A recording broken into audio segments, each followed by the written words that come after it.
Sorotan lain saudara, aksi pengibaran bendera bergambar tengkorak Jolly Rogers dari serial anime One Piece jadi kontroversi jelang peringatan kemerdekaan Republik Indonesia. Belakangan, aksi mengibarkan bendera hingga menggambar mural One Piece menjalar ke berbagai daerah.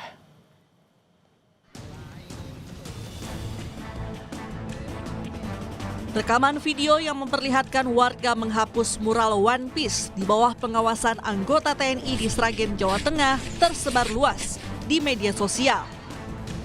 Peristiwa tersebut terjadi di Jalan Kampung Dukuh Endayu, Sragen, Jawa Tengah pada 3 Agustus 2025. Ketua RT setempat bilang pengecatan di lingkungan dimaksudkan agar tampak indah dan bersih. Ekspresi untuk menyambut hari kemerdekaan, karena kemarin itu kan banyak-banyak anak-anak muda yang mungkin udah tahu pengalaman dari media sosial, maka dari anak muda sendiri bikin gambar seperti itu. Untuk pemasangan bendera selain merah putih tidak boleh dipasang untuk wilayah Dayu RT 9. Sementara itu di Jawa Timur, Gubernur Hovifah Indar Parawansa meminta warga menghormati bulan kemerdekaan dengan hanya mengibarkan bendera merah putih. Imbauan dan surat edaran juga telah disebar. Tak hanya itu, untuk memastikan hanya bendera merah putih yang dikibarkan, Hovifah mengaku sudah membagi-bagikan bendera merah putih ke masyarakat Jawa Timur. Tolonglah, kita ini merah putih gitu, tidak merah putih harga mati. Jadi tolong hormati, ini kita pada bulan kemerdekaan. Jadi yang kita kibarkan adalah bendera merah putih. Sudah, surat edarnya sudah. Saya kemana-mana sudah membagi itu bendera merah putih kemana-mana.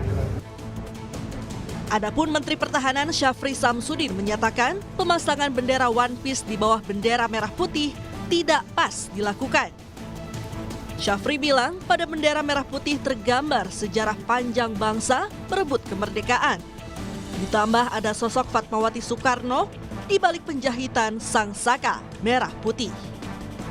Kan enggak pantas dong, bangsa bendera merah putih ada bendera tengkorak di bawahnya.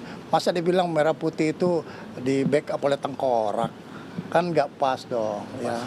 Ya kita sebagai bangsa harus berpikir jernih juga lah. Ini kan kemerdekaan direbut dengan darah, keringat, dan air mata. Itu bendera merah putih dijahit oleh Ibu almarhum Fatmawati Soekarno. Ya, ini terus ada lagi bendera. Gak apa-apa sih benderanya, teman. Jangan kau pajang di bawahnya bendera merah putih dong. Pemerintah mengapresiasi ekspresi kreativitas selama tidak melanggar batas dan mencederai simbol negara. Tim Liputan Kompas TV.